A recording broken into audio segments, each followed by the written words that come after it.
तुम्हाला खूप सशक्त होणं खूप गरजेचं असतं. म्हणजे जर वाईट गोष्टींचा गोंगाट कर्कश असेल अवतीभोवती, तर मला असं वाटतं तो आवाज दडपण्यासाठी म्हणून हरिनामाचा तर गजर असतो.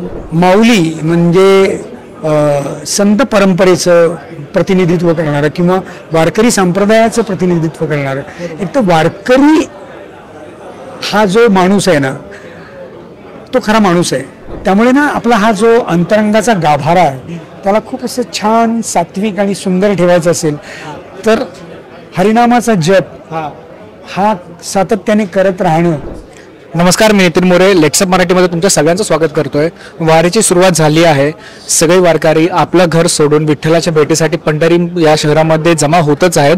या सगळ्या रिंगणामध्ये, या सगळ्या वर्दळीमध्ये एक नवा कोरा सिनेमा आपल्या भेटीला येणार आहे. म्हणजेच आषाढी एकादशीच्या नंतर दुसऱ्या दिवसाला आपला सिनेमा भेटीला येणार आहे, डंका नावाचा. आणि त्याच निमित्ताने एक आम्हाला तरुण बोलण्यापेक्षा आमच्यासारख्या पॉवर पॅक अशा मुलांना लाजवणारे असे कलाकार, माझे आवडते कलाकार अविनाश सर माझ्यासोबत आहे. म्हणजे सॉरी सर, मी स्वतः करून असं बोललो, कारण का तुम्ही सुद्धा आम्हाला टफ फाईट देणार आहात. हेल्थ आणि फिटनेसच्या बाबतीत आहेच आहे. काय सांगाल सर, डंका आणि विठ्ठल हा किती जवळचा आहे अविनाश नारकरसाठी?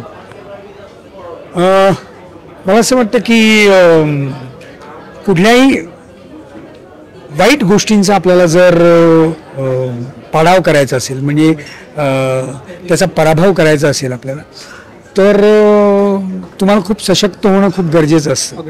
म्हणजे जर वाईट गोष्टींचा गोंगाट कर्कश असेल अवतीभोवती, तर मला असं वाटतं तो आवाज दडपण्यासाठी म्हणून हरिनामाचा तर गजर असतो. तो खूप छान मधुर आणि हळवा असा तो हरिनामाचा गजर असतो. शांत असा तो, मनाला शांत करणारा असा तो हरिनामाचा गजर असतो. तर ह्या चित्रपटाच्या माध्यमातून तो जो दुर्जनांचा, वाईट गोष्टींचा जो गोंगाट आहे, त्या गोंगाटाला दडपण्यासाठी म्हणून आता हरिनामाचा, चांगल्या गोष्टींचा डंकाच वाजवला गेला पाहिजे. कारण डंका हा नेहमी मिरवायचा असतो आणि मिरवून समोरची जिरवायची असते. अरे क्या बात है, क्या बात. म्हणून हा असा डंका आहे. म्हणजे आम्ही ट्रेलर सुद्धा बघितलं सर. ट्रेलर सुद्धा खरंच खूप सुंदर झाला आहे. ट्रेलर मधून आम्हाला सगळ्याच पॅकेज तसं परिपूर्ण आपण असा चित्रपट बोलायला काहीच हरकत नाही, कारण का इथे इमोशन्स आहेत, इथे श्रद्धा आहे, इथे फाईट सिक्वेन्स आहेत, इकडे अभंग आहे. काय सांगाल अविनाश नारकर, जेव्हा ही स्क्रिप्ट किंवा अविनाश नारकरच्या हातामध्ये जेव्हा ही स्क्रिप्ट येते, तेव्हा या स्क्रिप्ट मधला कोणता ट्रिगर पॉईंट त्यांना असं वाटलं की बोले ह्या चित्रपटामध्ये माझं छोटं जरी काम असू ना, काही असू दे, पण मला चित्रपटाचा भाग व्हायचा आहे? काय सांगाल त्या ट्रिगर पॉईंट बद्दल?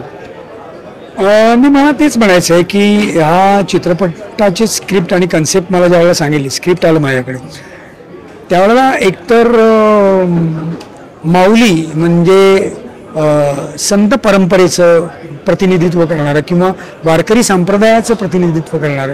एक तर वारकरी हा जो माणूस आहे ना, तो खरा माणूस आहे. आणि म्हणजे तुमची नॉर्मल माणूस, तो एक अद्भुत माणूस होण्याची जी प्रोसेस आहे, ती तुम्ही वारकरी संप्रदायाकडे जाताना होते असं मला वाटतं. तर मला असं वाटतं की त्यानिमित्ताने ती अनुभूती मला या माऊली या व्यक्तिरेखेने दिली. एकतर मुळात सात्विकता, विनम्रता, सकारात्मक दृष्टिकोन, चांगुलपणा, हे सगळे ना गुण मला खूप आवडणारे गुण आहेत आणि मला ते आवडतं. म्हणजे तुम्ही जर एक चांगला माणूस असाल ना, तर मला असं वाटतं की तुमच्यापासून कुठलाही आनंद लांब राहू शकत नाही. त्यामुळे ना आपला हा जो अंतरंगाचा गाभारा आहे त्याला खूप असं छान सात्विक आणि सुंदर ठेवायचं असेल तर हरिनामाचा जप हा सातत्याने करत राहणं. म्हणजे आपण काय करतो, आपण एखादी गोष्ट धूळ साचली, गढूळ झाली की त्याला साफ करण्यासाठी आपण ते बाजूला जसं करतो, तसं या हरिनामाने तुमच्या मनातली जी मलिनता आहे, तुमच्या अंतरंगातली मलिनता आहे, ती स्वच्छ होते आणि तुम्ही खूप छान सुंदर झालात की काय मला आणखीन काय पाहिजे असतं. म्हणजे मला असं झालंय की प्रश्नाचं उत्तर ऐकतोय मी, पण मला असं वाटतं की सर तुम्ही थांबू नका, कारण का आता सुद्धा मी ट्रेलर लॉन्च होताना बघितलं किती गोड बोलता. आणि असं पण नाही फक्त एक गोडीची झळाळी असं नाही, मनामधून निघतं सरांच्या ते, आणि कारण का ते चेहऱ्यावर सुद्धा दिसतं. सर एकंदरीत खरंच खूप भयंकर आणि खूप दमदार अशी स्टारकास्ट आहे. तुमचे मित्र सुद्धा याच्यामध्ये सयाजी शिंदे पुन्हा एकदा विलनच्या रूपामध्ये आहे. काय सांगाल किती म्हणजे सयाजी सर सुद्धा तुमच्यासारखे अभिनयाच्या दृष्टिकोनातून ठार वेडे असे आहेत. काय सांगाल त्यांच्यासोबत म्हणजे स्क्रीन शेअर करतानाचा त्यांचा ऑरा आणि एकंदर त्यांच्या ऑऱ्याबद्दल काय सांगाल. नाही तर सयाजी हा खूप अभिनेता तर तो आहेच, पण तो माणूस म्हणून देखील तितकाच ग्रेट आहे. एक लक्षात घ्या, जो झाडांची लागवड करतो ना तो सगळ्यात मोठा माणूस असतो. आणि ते किती मोठं काम सयाजी करतोय. म्हणजे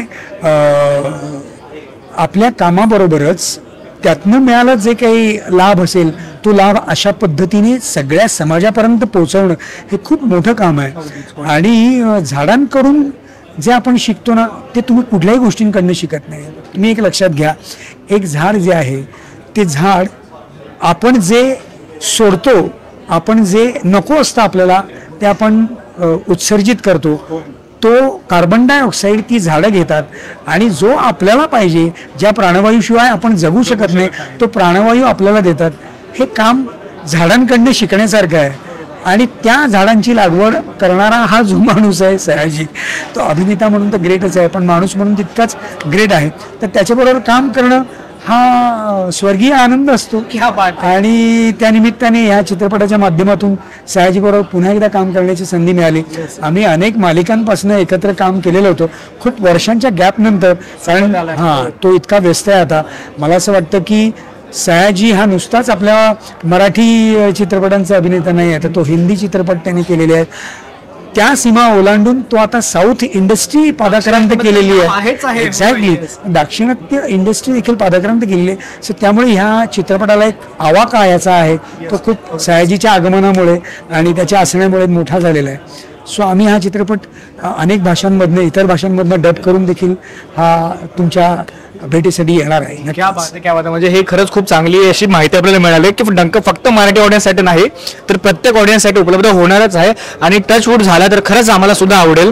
एक सर याच सिनेमाच्या संदर्भात किंबहुना जे तुमचा स्पष्ट वक्तपणा आहे त्या संदर्भात मला तुम्हाला एक प्रश्न विचारायला आवडेल की एक प्रेक्षक वर्ग असतो ना, तो आपल्यावर भयंकर प्रेम करतो.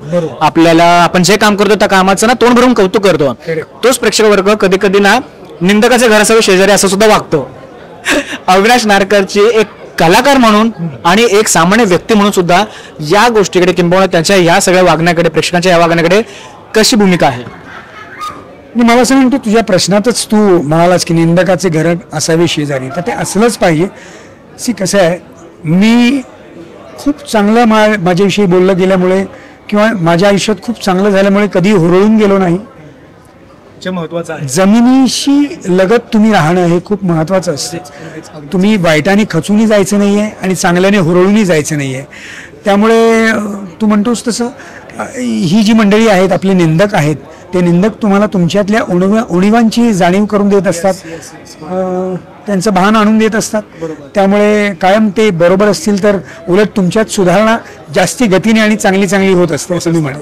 सो तुम्ही त्या अँगलने, तुम्ही त्या दृष्टिकोनातून निंदकांना पाहिलं पाहिजे आणि कायम त्यांना शेजारी ठेवलं पाहिजे. अरे क्या बात आहे. खरंच आतापर्यंत मी खूप लोकांना प्रश्न विचारला पण हे मला उत्तर पर्सनली आवडलंय.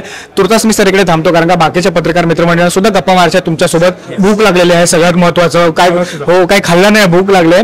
पुन्हा एकदा धन्यवाद सर लेट्स मराठी सोबत गप्पा मारल्याबद्दल आणि तुमच्यासोबत तुमच्या संपूर्ण टीमला all the very best. Thank you so much. 19 जुलैला डंका हरिनामाचा हा आमचा चित्रपट सगळ्या चित्रपटगृहांमध्ये प्रदर्शित होतोय. हा चित्रपट खास करून आमचे प्रदीप खानविलकर हे जे आमचे DOP आहेत, या चित्रपटाचे छायाचित्रकार जे आहेत, त्यांनी हा चित्रपट काय अप्रतिम पिक्चराइज केला आहे. तो आनंद सुद्धा घेण्यासाठी म्हणून हा चित्रपट नक्की चित्रपटगृहांमध्ये जाऊन बघा. चित्रपटगृहांमध्येच. येस. पुन्हा एकदा सर खरंच खूप धन्यवाद. थँक्यू.